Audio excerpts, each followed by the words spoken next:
예, 우리가 지난 8월부터 제가 보니까 8월 15일인가요? 그때부터 계시록 강해를 시작을 해서 딱 1년이 지났습니다. 1년에 걸쳐서 우리 계시록 전체를 살펴보았고 드디어 우리 계시록의 결론부 마지막 22장에 우리가 도착을 했습니다.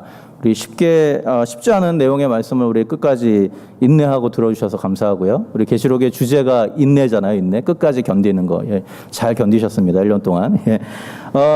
우리 계시록의 마지막 이 부분을 우리가 오늘과 우리 다음 주에 걸쳐서 2주에 걸쳐서 우리 살펴볼 예정인데요.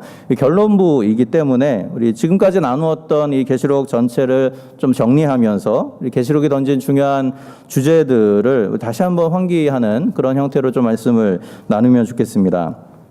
오늘 우리가 22장 6절부터 말씀을 읽었는데요. 이 22장 6절에서 오늘 우리가 읽은 부분은 크게 두 부분으로 나뉩니다. 우리 6절에서 9절까지는 사실은 앞에 나왔던 그 새 예루살렘의 환상과 또는 계시록 전체 말씀에 대한 일종의 소결론이라고 할 수 있습니다. 그래서 거기에서 강조가 되는 것은 이제 하나님이 요한에게 보여주셨던 모든 예언의 말씀, 모든 환상이 참되고 진실하다. 그렇기 때문에 반드시 일어나게 될 것이다. 이것을 강조를 하고 있고요. 뒤에 나오는 10절에서 15절부터는 이 계시록의 마지막을 보통 우리가 에필로그라고 해가지고 결론부로 이렇게 지칭을 하는데 이 결론부를 시작하는 단락입니다. 그래서 여기서는 하나님이 약속하신 대로 하나님의 백성에게 구원을 주시고 하나님을 거부한 자들에게 심판을 주시겠다라는 것을 다시 한번 확인하는 내용을 담고 있습니다. 어찌되었든지 이 오늘 우리가 읽은 부분은 계시록의 마지막 부분입니다. 여러분 한번 여러분이 글을 쓴다고 생각을 해보십시오. 그러면 여러분들이 어떤 글을 쓸 때 맨 마지막에 어떤 내용을 쓰겠습니까? 별로 중요하지 않은 내용을 쓰지 않을 것입니다. 그죠? 우리가 학술적인 글을 쓰든 편집 글을 쓰든 맨 마지막에는 글 쓰는 사람이 가장 중요하다고 생각하는 어떤 것을 다시 반복하든지 다시 제안하든지 주장하든지 이런 식으로 글을 마무리하게 되어 있죠. 신약 성경도 마찬가지입니다. 특별히 바울 서신이라든가 오늘 요한계시록 같은 이 서신서를 보면 이 편집글의 맨 마지막에 항상 그 저자가 독자들에게 가장 당부하고 싶은 권면의 말, 가장 중요한 핵심적인 당부를 기록하는 것들을 우리가 보게 됩니다. 그런 점에서 이 계시록이 22장이나 되는데 이 22장에 달하는 모든 환상들을 다 본 다음에 마지막에 요한이 이 마지막을 장식하는 이 본문에 무언가 굉장히 중요한 당부를 썼다는 것을 우리가 짐작할 수 있습니다. 자, 그럼 그 당부가 무엇인가라는 것입니다. 요한이 지금까지 본 환상은 엄청난 큰 그림이었습니다. 하나님이 천지를 창조하시고 천지를 창조하신 하나님이 어떻게 이 세상을 이끌어가고 마지막에 악한 자들을 심판하시고 하나님의 백성들을 구원하실까에 대한 굉장히 큰 그림을 그리고 있죠. 자, 이 모든 큰 그림을 본 이후에 마지막에 요한이 독자들에게 마지막으로 당부하고자 했던 그 내용이 무엇인가라는 것인데요. 오늘 제가 보기에 오늘 본문에 여러 가지 내용이 나와 있지만 제가 보기에 가장 중요한 내용은 바로 이 9절 마지막 부분에 등장하는 이 말씀입니다. 오직 하나님께 경배하라. 오직 하나님께 경배하라. 사실 이 말은 하나님이 하신 말씀도 아니고 예수님이 하신 말씀도 아니고 요한이 한 말도 아닙니다. 다만 이 모든 환상을 천사가 보여줘요. 요한한테 하나님께로 받은 예언의 말씀을 천사를 통해서 요한에게 보여주는데 이 환상을 보여준 천사를 향해서 요한이 이제 너무 이 환상에 압도된 거죠. 압도되다 보니까 이 환상을 보여준 천사 앞에서 무릎 꿇어서 절을 하려고 합니다. 그러니까 천사가 말립니다. 그렇게 하지 말아라. 그러면서 뭐라고 말씀하냐면 나는 너와 동무된 종이다. 함께 종된 형제다. 그러니까 나에게 경배하지 말고 오직 하나님께만 경배하라. 이렇게 하는 내용이에요. 자, 이거는 이제 예수님의 말씀도 아니고 하나님의 말씀도 아니고 천사의 말이기 때문에 요한이 마지막 당부하는 말이 여기에 숨겨져 있다. 이렇게 보기에 좀 의아해 할 수도 있습니다. 근데 이것을 우리가 이해를 하려면 계시록이 어떤 구조로 쓰여졌는지를 좀 생각을 해야 되는데요. 계시록은 아까 말씀드린 것처럼 천사를 통해서 하나님께서 보여주신 환상을 보고 기록을 한 것입니다. 그러나 우리가 한 가지 오해하면 안 되는 것은 요한이 환상을 보고 아무 생각 없이 그냥 환상 있는 그대로 다 적은 것이 아니라는 거예요. 요한이 환상을 보고 다 이해를 했습니다. 그 이해한 환상을 계시록의 소아시아 7교회 성도들에게 어떻게 하면 효과적으로 전달할까를 고민하면서 쓴 것입니다. 그래서 이 계시록에는 이 요한이 사용한 굉장히 그 고도의 문학적인 장치들이 있어요. 이것을 더 효과적으로 전달하기 위해서 요한이 사용한 여러 가지 방식들이 있는데 그 중에 하나가 반복입니다. 중요한 것들을 요소요소의 반복함으로 말미암아서 요한이 강조하고자 하는 핵심 내용이 무엇인지를 증거하는 그런 내용으로 이 요한계시록에 쓰여져 있습니다. 그래서 요한계시록을 읽다 보면 굉장히 중요한 위치에 중요한 내용들이 자주 반복되는 것들을 보게 되는데요. 오늘 우리가 방금 제가 말씀드린 이 천사의 말도 그 예 중에 하나입니다. 자, 오늘 본문에서 오직 하나님께 경배하라라는 천사의 당부가 오늘 새 예루살렘 환상이 끝난 직후에 오늘 본문의 22장 6절에 등장을 합니다. 근데 흥미로운 것은 이 똑같은 천사의 당부가 바벨론 멸망의 환상 끝난 다음에 직후에 또다시 등장을 했다라는 것입니다. 이 두 부분을 같이 읽어보면 우리가 좀 이해가 쉬운데요. 한번 그 페이지를 넘겨주시죠. 여기 보면 19장 10절을 보세요. 요한계시록 19장 10절에 보면 이 바벨론 환상이 끝난 다음에 천사가 하는 말입니다. 이렇게 말하죠. 내가 그 발 앞에 엎드려 경배하려 하니 그가 나더러 말하기를 나는 너와 및 예수의 증거를 받은 내 형제들과 같이 된 종이니 삼가 그리하지 말고 오직 하나님께 경배하라. 이렇게 이야기를 합니다. 근데 오늘 22장 9절에도 똑같은 내용이 나오죠. 새 예루살렘의 비전을 본 다음에 똑같은 내용으로 천사가 말합니다. 저가 내게 말하기를 나는 너와 내 형제 선지자들과 또 이 책의 말을 지키는 자들과 함께 된 종이니 그리하지 말고 오직 하나님께 경배하라. 자, 왜 이렇게 두 번 같은 내용을 반복을 했냐는 겁니다. 물론 실제로 이 일이 두 번 일어났을 수도 있겠지만 계시록의 전반적인 구조를 생각해 볼 때 이 바벨론의 멸망의 환상 그리고 새 예루살렘의 도래의 환상 마지막으로 가장 중요한 두 환상 다음에 똑같은 천사의 말이 기록되어 있다는 것은 단순히 그것이 그냥 두 번 일어났기 때문이 아니라 뭔가 강조하고자 하는 것이죠. 요한이 강조하고자 하는 것입니다. 여기에 요한이 강조하고자 하는 핵심 메시지가 숨겨져 있다는 것이죠. 그 강조점은 무엇입니까? 오직 하나님께만 경배하라. 하나님께만 예배하라라는 것입니다. 자, 요한이 긴 환상을 본 다음에 마무리하면서 마지막으로 당부하기를 원했던 것은 하나님께 경배하라는 것입니다. 그 이유가 무엇이겠습니까? 요한계시록 전체의 내용을 살펴보면 결국은 요한계시록의 내용은 누구를 예배할 것인가의 문제로 귀결이 됩니다. 누구를 예배할 것인가? 계시록 안에 수많은 예배의 모습들이 있습니다. 지난번에도 제가 한번 설명을 드렸는데 특별히 요한이 어떤 중요한 환상을 본 다음에는 반드시 거기에 대한 반응으로 하늘에서 일어나는 예배의 모습들을 기록을 하는 것을 우리가 보게 됩니다. 그래서 계시록 2장, 3장은 7교회를 향한 메시지인데 그거 끝난 다음에 4장, 5장에 아주 하늘에서 일어나는 기나긴 예배의 모습이 기록이 되어 있고요. 또 6장에서 7인이 떼어진 다음에 곧바로 7장에는 14만 4천 명과 셀 수 없는 무리들이 예배하는 모습이 등장을 합니다.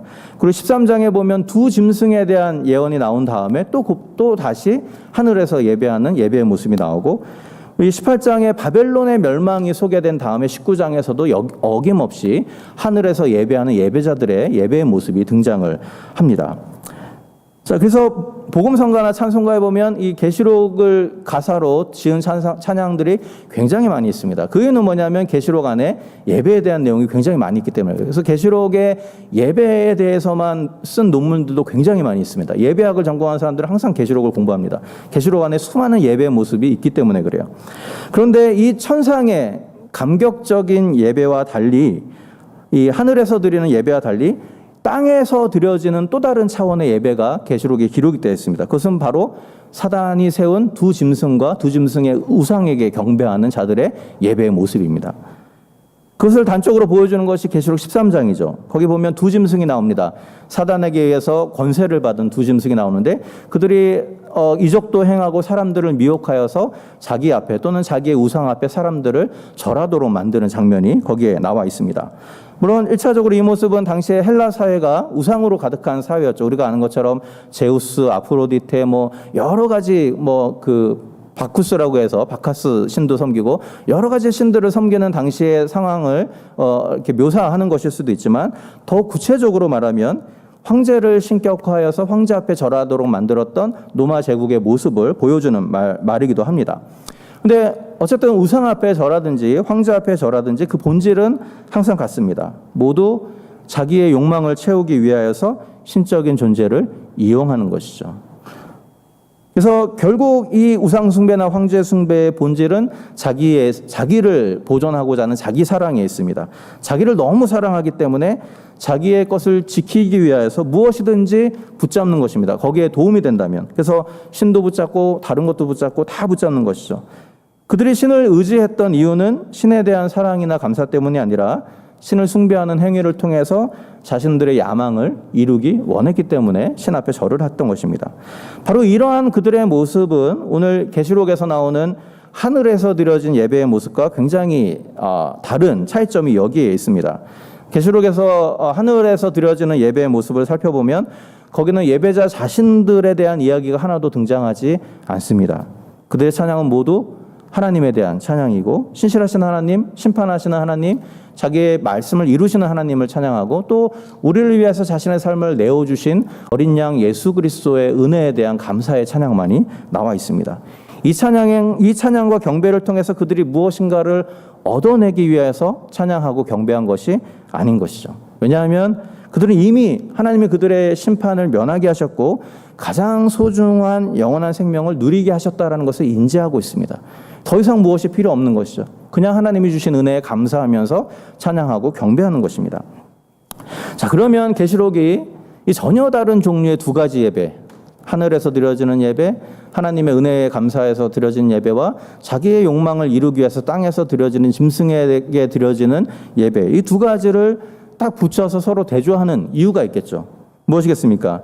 이 책을 읽는 자들로 하여금 당신은 지금 어떤 예배를 드리고 있는가를 질문하는 것입니다.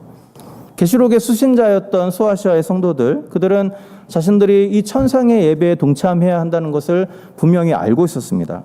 그러나 문제는 그들이 살아가는 이 소아시아라는 환경은 우상 숭배로 가득 찬 환경이었던 것이죠. 시장에서 물건을 살 때도, 사람들과 축제를 열 때도, 또 운동 경기를 관람할 때도 모든 것 속에 황제를 숭배하고 우상을 숭배하는 문화들이 젖어 있던 곳이 바로 그 지역이었습니다. 그런 곳에서 모두가 우상을 숭배하는 곳에서 혼자 하나님을 경배한다는 것은 굉장히 어려운 일이죠. 그럼에도 불구하고 계시록은 불가능해 보이는 이 일을 계속해서 강조합니다. 왜냐하면 그것이 참된 그리스도인의 증거이기 때문에 그렇게 강조를 하는 것이죠. 마찬가지로 하나님은 오늘 우리에게도 동일하게 이 땅의 예배가 아니라 천상의 예배에 동참하라고 요청하십니다. 우상 앞에 절하지 말고 하나님을 경배하라고 말씀하십니다. 우리가 이 요청에 제대로 반응하려면 이 시대를 붙잡고 있는 우상이 무엇인지, 우상 숭배가 무엇인지 우리 구체적으로 좀 이해를 할 필요가 있습니다. 그 뉴욕의 리디머 교회의 담임 목사인 팀 켈러라는 굉장히 유명한 목사님이 계십니다. 그분이 쓴 책 중에 내가 만든 신이라는 책이 있어요. 꼭 일독을 권합니다. 여러분들 기회가 되시는 분들은 팀 켈러의 내가 만든 신이라는 두껍지 않은 책인데요. 꼭 읽어보시면 좋겠습니다. 이 책은 오늘날 이 시대를 사로잡고 있는 가짜 신이 무엇인가를 분석하는 책입니다. 그 분석을 통해서 오늘날 많은 그리스도인들이 자기도 모르게 얼마나 많은 우상 숭배의 노예가 되어 있는지를 이야기하는 그런 내용을 담고 있습니다. 거기서 이 팀 켈러는 무엇이 우상인가를 제대로 이해하려면 근원적인 우상과 표면적인 우상을 구분할 줄 알아야 된다라고 이야기를 합니다. 다시 말하면 우리에게 여러 가지 우상이 있는데 어떤 우상은 그냥 표면적인 우상이어서 좀 더 근원적인 우상을 섬기기 위한 도구로 사용된다는 것이죠. 그래서 우리가 우상 숭배를 제대로 이해하려면 이 근원적인 우상이 무엇인지를 이해해야 된다는 얘기입니다. 그 예로 이런 얘기가 나옵니다. 그분 교회에 부부관계가 좋지 않은 한 부부가 있었어요. 부인은 남편이 너무 구두쇠라서 돈을 우상처럼 섬긴다라고 불평을 합니다. 돈밖에 몰라서 아내가 무엇을 사면, 가족이 무엇을 사면 계속해서 공격하고 그렇게 따지고 한다는 것이죠. 그래서 굉장히 불편해합니다. 반면에 남편은 전혀 다른 얘기를 합니다. 아내에게 불만이 많아요. 자신은 어떻게든 알뜰하게 살려고 하는데 아내는 외모가 우상이 되어서 쓸데없이 외모를 가꾸는데 돈을 낭비한다, 이런 불만을 하는 것이죠. 그래서 사실 이 남편이 돈을 아끼는 이유가 있습니다. 돈이 있어야 안정감을 느끼는 거예요. 어느 정도의 돈이 있어야 사업도 어떻게 할 수 있고 노후도 어떻게 준비할 수 있잖아요. 그러다 보니까 돈을 어떻게든 붙잡고 있어야 된다는 생각이 굉장히 강한 사람이고, 그래서 좀처럼 돈을 포기하지 못하는 사람이었습니다. 근데 어느 날 참다 못한 남편이 목사님을 찾아옵니다. 그래서 계속해서 아내가 섬기는 외모의 우상에 대해서 계속해서 공격하고 불평합니다. 근데 그 목사님이 이렇게 이야기를 했다고 합니다. 네, 당신의 아내가 외모에 너무 신경을 쓰는 것은 맞는 것 같습니다. 근데 혹시 당신도 당신 안에 있는 우상을 섬기고 있다는 것을 아십니까? 이렇게 물어봤어요. 그 사람이 깜짝 놀랐어요. 나는 뭐 그냥 열심히 살고 돈을 모을 뿐이지 내가 무슨 우상을 섬깁니까? 그때 이 목사님이 그렇게 이야기를 했습니다. 당신이 당신의 돈을 통해서 당신의 삶을 통제하고자 하는 욕망, 그것이 바로 당신이 섬기는 우상입니다. 이렇게 이야기를 했죠. 그러면 자기를 통제하고자 하는 욕망이 우상 숭배가 되는 이유가 있습니다. 그것은 모든 것을 통치하시는 하나님의 통치를 인정하지 않으려는 모습이기 때문에 그렇습니다.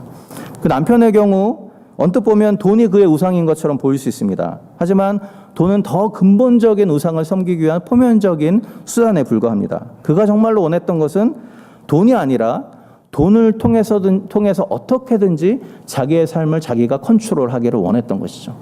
스스로 자기의 삶의 주인이 되기를 원했던 것이 바로 그 사람의 우상이었던 것입니다. 모든 것이 불확실한 미래를 그냥 기다리느니 어떻게든 최대한 돈을 많이 모아서 그 돈으로 모든 것을 확실하게 만들자. 그것이 그 사람의 가치관이었던 것이죠. 그러나 이처럼 자신의 미래를 스스로 통제하려고 하는 태도는 결국 나를 하나님의 뜻 가운데 이끌어 가시려고 하는 하나님의 뜻에 우리가 저항하는 결과를 가져오게 됩니다.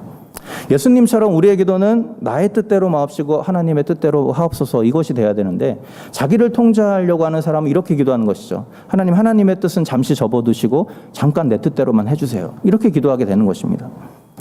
여러분, 생각해보면 우리 안에 자기를 통제하려는 이 근원적인 우상의 모습을 우리가 얼마든지 찾아볼 수 있습니다. 많은 미국의 대학생들이 졸업할 때 직장 선택의 아주 중요한 기준 중에 하나가 연봉입니다. 그것은 단순히 돈을 사랑해서가 아니에요. 돈이 약속하는 자신의 삶의 통제 가능성을 붙잡기 위해서 그런 것이죠. 더 많은 돈을 받으면 앞으로 결혼을 할 때, 집을 구할 때, 미래를 준비하는 모든 일에 있어서 안정적인 지위를 확보하게 됩니다. 결국 그것이 주는 안정감 때문에 자기의 적성이나 그 일이 사회에 어떤 이바지를 할 것인가를 고민하기보다는 연봉이 최우선순위가 되는 것이죠. 마찬가지로 우리가 자녀를 좋은 대학에 보내려는 부모의 마음도 비슷하다고 생각이 됩니다. 우리가 자녀에게 지극정성을 베푸는 부모들을 향해서 자녀가 우상이 되었다, 이렇게 종종 이야기를 합니다. 그런데 따지고 보면은 자녀가 중요한 것이 아니고 더 중요한 것은 그 마음속에 있는 깊은 동기입니다.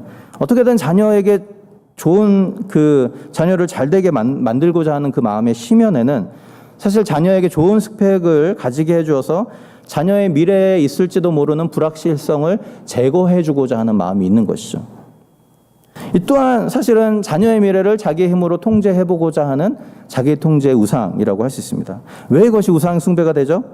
우리의 삶, 우리의 미래를 책임지는 분은 하나님인데 그 하나님을 인정하기보다는 나의 힘으로 무엇인가를 만들어 보려고 하기 때문에 우상 숭배가 되는 것입니다. 이 우상 숭배의 모습이 사실은 정확하게 이스라엘 백성들이 과거에 섬겼던 바알이나 아세라 우상과 똑같은 생각입니다. 그들이 했던 일은 무엇이? 하나님이 그들에게 요구했던 것은 천지를 창조하신 비를 내려주시는 하나님을 의지하라는 것이었습니다. 그들이 했던 일은 무엇입니까? 비를 준다고 여겨지는, 천둥의 신이라고 여겨지는 바알을 숭배함으로 말미암아 스스로 비와 천둥을 만들려고 했던 것이죠. 그게 바로 우상 숭배라고 하나님은 규정을 하시는 것입니다. 그렇게 따지면 사실 우리가 굉장히 큰 우상 숭배 문화 가운데 있다라는 것을 우리가 깨닫게 됩니다. 그런 우리 가운데 오늘 본문은 이렇게 요구하는 것이죠. 하나님께만 경배해라. 오직 하나님께만 경배하라. 그것은 세상과는 다른 길을 가라라는 의미입니다. 비록 세상의 길이 풍요와 번영을 약속하는 길이라 할지라도 그것이 하나님을 경배하는 것과 부딪힌다면 그것을 포기하라는 의미이죠. 물론 그로 인하여서 여러 가지 어려움을 당할 수 있고 고난을 당할 수 있습니다. 이 특별히 1세기 소아시아의 성도들은 실제로 하나님을 따르기 위하여서 당시 자신들이 누릴 수 있는 많은 권리들을 포기하고 어려운 삶을 살았습니다. 그러면 우리가 이런 의문이 들 수도 있습니다. 우상을 섬기는 것이 풍요를 보장하는 길이고 하나님을 경배하는 것이 핍박과 고난을 가져온다면 굳이 하나님을 섬겨야 될 이유가 어디 있는가? 억울하지 않는가? 이런 생각을 할 수 있습니다. 이 질문에 대한 가장 좋은 대답은 이 계시록에 나오는데요. 오늘 본문에 나오는데요. 바로 무엇이냐면 내가 속히 오리라라는 말씀입니다. 내가 속히 오리라. 종말이 가까이 왔다라는 것입니다. 오늘 본문에 아까 제가 말씀드린 것처럼 계시록에 반복하는 것이 중요하다고 했는데요. 오늘 본문에 이 내가 속히 오리라라는 말씀도 두 번이 반복이 됩니다. 7절에 보면 보라 내가 속히 오리니 이 책의 예언의 말씀을 지키는 자가 복이 있도다. 두 가지를 말하죠. 내가 속히 오겠다. 그리고 이 책에 누가 복된지를 선언합니다. 이 예언의 말씀을 지키는 자가 복이 있다 말씀했는데 똑같이 12절 14절에 이 내용이 반복이 됩니다. 12절에 보면 내가 속히 오리니 내게 줄 상이 있어 각 사람에게 일하는 대로 갚아주리라. 14절에 보면 그 두루마기를 빠는 자는 복이 있다. 두루마기를 빤다는 것은 옷을 깨끗게 한다는 얘기입니다. 옷을 빠는 자, 옷을 깨끗게 씻은 자들이 복이 있다. 자, 내가 속히 오리라라는 말씀이 이 오직 하나님께 경배하라는 말씀을 앞뒤로 감싸고 있습니다. 자, 이러한 구조로 이 같은 내용이 반복되는 것은 요한의 강조점이 여기 있다라는 것이죠. 자, 우상 숭배를 하지 말고 하나님께만 경배하라라고 반복하는 문맥에서 요한이 하나님이 주신 예수님이 선언하신 내가 속히 오리라라는 말씀을 여기에 기록을 하고 있습니다. 왜 이게 중요할까요? 이 땅에서 우리가 어떤 예배자로 살았는가 하는 것이 결국은 예수님이 오셔서 하시는 마지막 심판에서 어떤 판결을 받느냐를 결정하게 될 것이기 때문에 그렇습니다. 그래서 오늘 본문을 보면 내가 속히 오리라라고 말씀한 다음에 누가 최종적으로 복 있는 사람인지, 최종적으로 복을 받는 사람인지를 설명을 하죠. 7절에서는 예언의 말씀을 지키는 자가 복이 있다 말씀했고 14절에서는 두루마기를 빠는 자, 옷을 깨끗이 하는 자가 복이 있다라고 말합니다. 달라 보이지만 결국은 같은 얘기입니다. 계시록에서 하나님의 말씀을 지켜 행한다는 것은 수많은 우상 숭배 유혹에 맞서서 끝까지 믿음을 지킨다는 내용입니다. 그들은 믿음을 지켰기에 그들의 옷을 거룩하게 유지한 자들이라는 뜻이죠. 결국 우리가 이 세상에서 세상이 약속하는 풍요와 번영을 포기하면서까지 하나님을 경배해야 될 이유는 하나님의 심판이 속히 올 것이기 때문에 그렇습니다. 그러나 우리가 각각 자신의 행한 대로 심판을 받게 될 것이다 말씀합니다. 풍요와 번영을 쫓아 살았던 자들은 그 나름대로 거기에 알맞는 심판을 받아서 결국은 이 종말적인 축복에서 예외가 됩니다. 그래서 15절에 이렇게 말씀을 하시죠. 오늘 15절에 보면 개들과 술객들과 행음자들과 살인자들과 우상숭배자들과 거짓말을 좋아하고 지어내는 자마다 성 밖에 있으리라. 여기는 말하는 모든 이 사람들은 하나님의 언약 백성 밖에 있는 자들을 이해합니다. 그들은 결국은 그들의 욕심을 따라 욕망을 따라 살아갔기 때문에 새 예루살렘 성의 바깥에서 심판을 받게 될 것이다라고 말씀을 하는 것이죠. 반면에 예언의 말씀을 지켜 행한 자들, 자신의 옷을 거룩하게 지킨 자들은 오늘 14절에 보면 이렇게 약속을 하죠. 생명나무에 나아가게 될 것이고 문을 통하여서 그 성에 들어갈 권세를 얻게 될 것이다 라고 말씀을 하고 있습니다.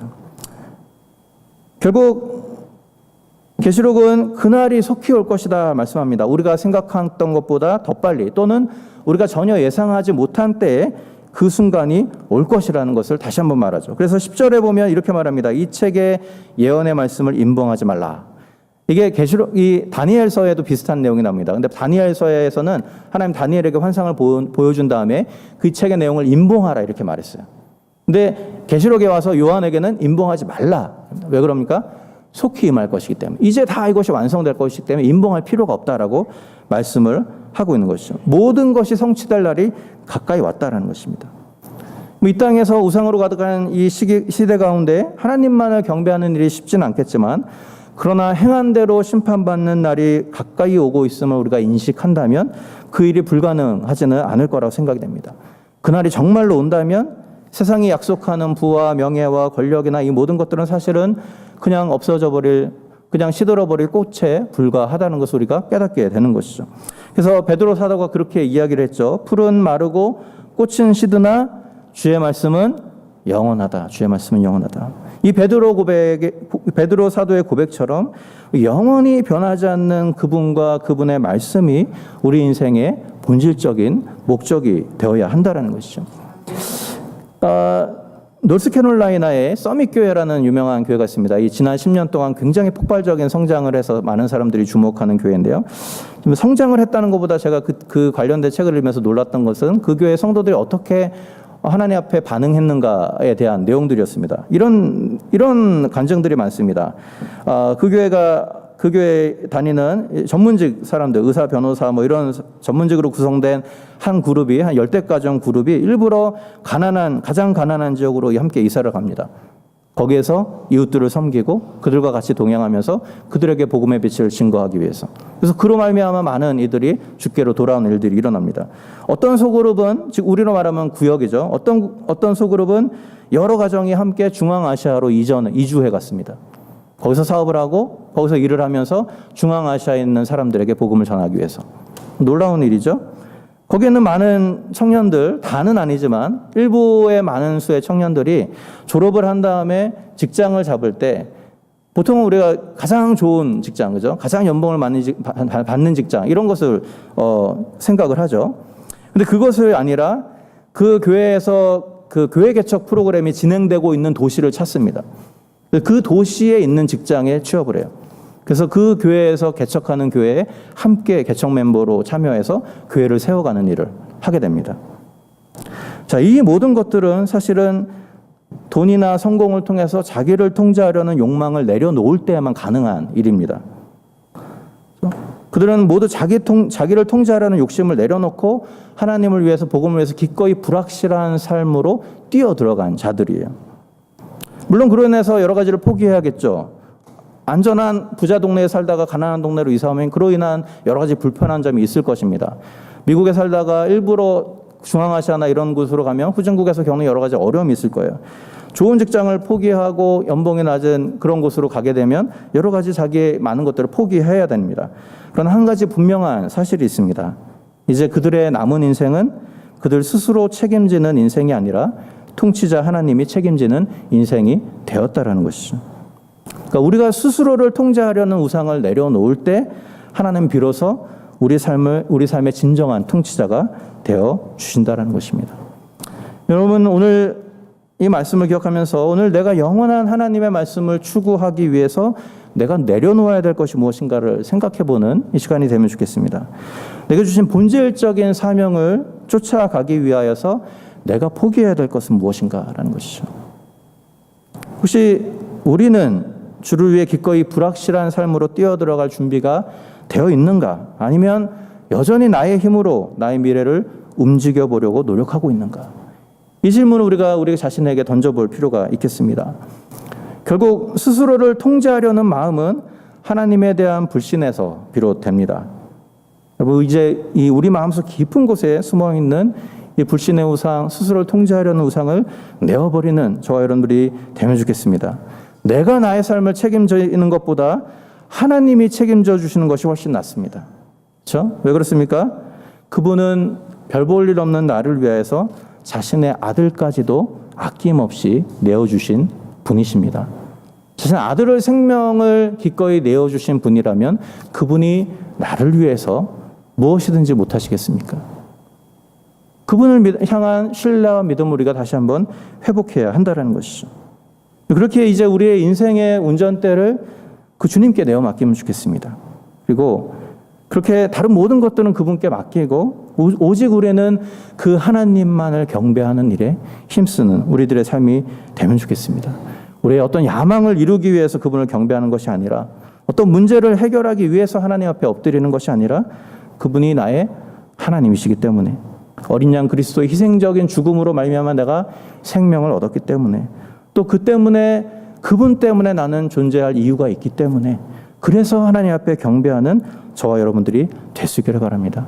그래서 우리의 예배가, 또 우리가 삶에서 드리는 일상의 예배가 이 땅에 속한 무엇을 얻기 위해서, 무엇인가 나의 야망을 채우기 위해서 하나님 앞에 나아가는 그런 예배가 아니라 오직 주님만을 바라보고 우리에게 주신 주님의 구원의 은혜에 감사하면서 주님 앞에 올려드리는 귀한 천상의 예배로 변화될 수 있기를 바랍니다. 이러한 온전한 예배 회복함으로 말미암아 우리 얼마 남지 않았다고 말씀하시는 이 마지막 때를 준비하며 살아가는 저와 여러분도 할 수 있기를 주님으로 부탁을 드립니다. 같이 기도하겠습니다.